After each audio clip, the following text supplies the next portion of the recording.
Of nostalgia, then get ready for the new updated edition of that band that mastered pop metal hooks like no other throughout the 1980s.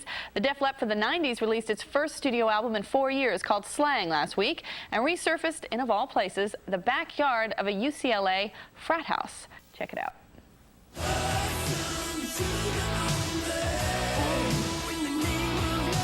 In the 80s, Def Leppard was rock royalty. And not only do they take credit for the overall sound of that decade, but it seems they claim responsibility for the alternative movement of the 90s as well. The reason Nirvana and Pearl Jam happened was because too many bands sounded like we did. You know, there was your Wingers and your Warrants and your Slaughters, and they were all borrowing our sound. If there's a problem with having a big successful record, that's it.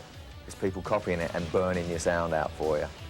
So you have to keep changing. You know, that's what we've tried to do.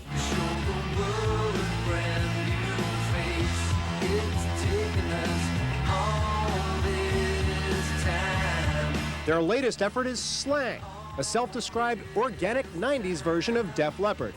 This time around, the Leps shunned the stifling confines of the studio and recorded their album in a private house on the Spanish coastline. We had a great view. You know, we could see North Africa from the bedroom window, which was the you know, recording room. We just took all the furniture out and stuck Rick's drum kit in front of the fireplace on some rug or other, you know, set all the guitar stuff up, and we got unique sounds. We got sounds that you couldn't get in a studio because they're all technically perfect.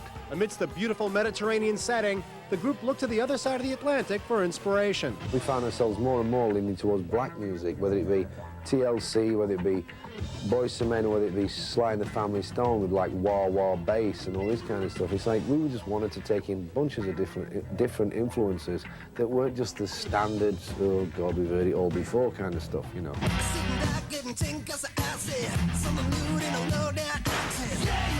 Although you won't find any Old Dirty Bastard remixes on this album, some tracks do display a decidedly hip-hop beat.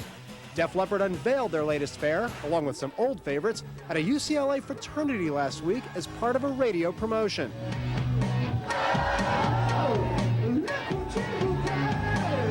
I don't know how this happened, but it was extremely cool. They are by far the ultimate band. I grew up on a little photograph. It was kind of a surprise to me that they were coming back. I hadn't heard from them in so long, and just to hear the name again was exciting. It was great to see that they were going to be back. And according to the band, the time to strike is now. We feel like there's a huge void out there in America at the moment, and we're going to fill it. That's what we hope, you know. Def Leppard's U.S. tour officially launches June 26th in Kalamazoo, Michigan. Meanwhile, Def Leppard drummer Rick Allen pled not guilty to spousal battery charges in an L.A. court Wednesday. Allen allegedly pounded his girlfriend's head into a ladies' room wall after an argument a year ago at L.A. International Airport. Allen, who has a court date June 26th, could face up to a year in jail and a fine of $1,000 if convicted. Meanwhile, Tracy